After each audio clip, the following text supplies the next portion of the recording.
The Journey of Ambition. My ambition as a child was to become a minister. By 7, I was writing sermons and memorizing Bible verses faster than anyone I knew.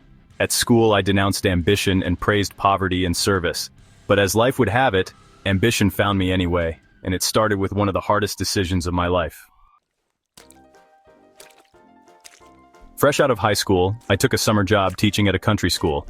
It wasn't a grand institution. It was funded by $79.50 in total district resources, and I convinced the illiterate school board of my qualifications by reading them a joke from an almanac. Teaching paid the bills, but Sundays were for preaching, where I was still expected to follow the path of ministry.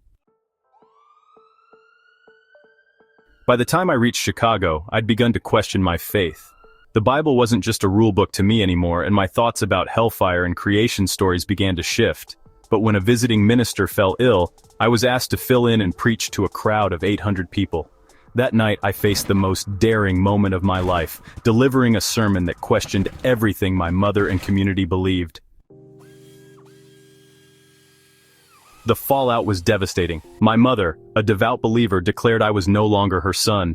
That moment marked the end of my dream of becoming a clergyman and the beginning of a new path.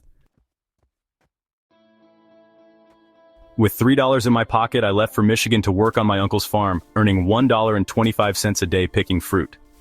Hard work and saving taught me a powerful lesson. Those who work and save earn the trust of those who control opportunities. My grandfather, impressed by my dedication, lent me the $100 he'd saved for his own burial, allowing me to attend business college. But business college wasn't what I'd hoped. The school focused on handwriting and ridicule instead of teaching practical skills. With no money left and no prospects, I was ready to give up. That's when I heard about a bookkeeping job paying $4.50 a week. I got the job, but the conditions were harsh.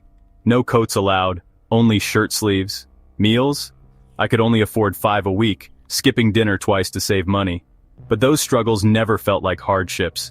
I was climbing upward, and that made all the difference. My greatest ambition during those days was Simple Pie. A $3.50 a week restaurant served pie, but I couldn't afford it. One day, while delivering loan paperwork, I mustered the courage to tell Mr. Bissell, a prominent businessman, about my dream. He didn't pity my struggle. He admired my honesty about pie. That conversation changed everything. Mr. Bissell offered me a raise to $6 a week, just enough for pie every day. That simple act of kindness reminded me that small gestures can have a profound impact. It wasn't just pie, it was hope.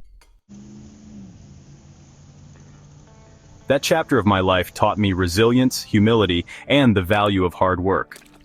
The lessons of struggle stayed with me, shaping my approach to business and success. Because sometimes, the hardest paths lead to the sweetest rewards, like a slice of pie. If you liked the video, please subscribe for more direct response content.